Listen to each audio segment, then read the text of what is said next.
Report mula sa Malacanang, Arrest number 14. Let Narciso, please come in, Miss Let.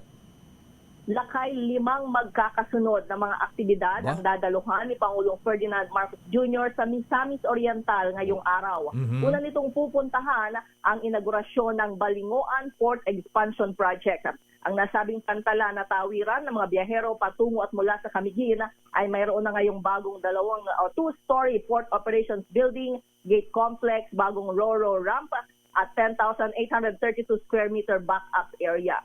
Sunod namang pangungunahan ng Pangulo ang turnover ng Sunrise Integrated Coconut Processing Facility at ang pag-award sa 3 Scale Up Philippine Rural Development Project sa Balingasag.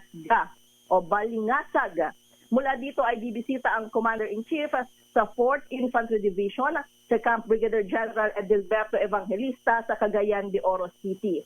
Makikipagpulong rin ang Presidente sa Regional Development Council ng Region 10 o Northern Mindanao na kinabibilangan ng Bukidnon, Camiguin, Misamis Occidental, Misamis Oriental at Lanao del Norte. Huling aktibidad ni Pangulong Marcos ang pamamahagi ng Patient Transport Vehicle sa Mindanao na gagawin sa Pelaez Sports Complex sa CDO. Lakay? Aba, parang lagaring hapon ng presidente ngayon. Ang daming pupuntahan. Lakay po maghapon yung kanyang aktibidad sa Misamis Oriental. Aba, mukhang na-rejuvenate. Ayan, nung pagbibis niya dun sa Suba, Paway o Lawag, Ilocos Norte. Ayan. Lakay. Abay, dahan-dahan, Mr. President, napudot ti panahon apo. Super init, ayan. Abay, magdala ka na aircon. Aircon. Nang abing, ang dami ko nasa salubong minsan na hand fan lang, Lakay. Yung hand fan. Hand fan, oo. Hand fan, oo. Diyos ko. Ang dami ka nakasalubong sa kalsada, naka-hand fan eh. Hindi na pamaypay eh. Ayan, yung baterya ng hand fan ngayon ang uso, ha? Tumatagal ba yan? Iba-ibang sizes pa yan. Oo, Lakay. At saka iba-ibang kulay, ha? Oo, Lakay. Ayan, so at least yan ba'y nakatulong? Ayan, Miss Let, ha? Lalo yung mga pawisin niya, yung mga pawisan, ayaw masira ang make-up, katulad mo. Oo, Lakay. Medyo lang siya, medyo bulky lang siya sa bag talaga kasi yung iba, di ba, malalaki. Yung maliliit parang hindi masyadong effective eh. Maganda talaga yung malalaki. Ayan. Anyway, so maghapon ang Pangulong Marcos sa Mindanao ngayon. Oo, Lakay. Umaga hanggang hapon na yan. Aba, parang nagbabawi ang presidente, ha? Kasi bumaba ang kanyang trust and satisfaction rating sa survey ng SWS, ha? Ayan. Oo, na ang sabi ng Palasyo, Lakay, ay epekto daw yan ng fake news. Ay, oo.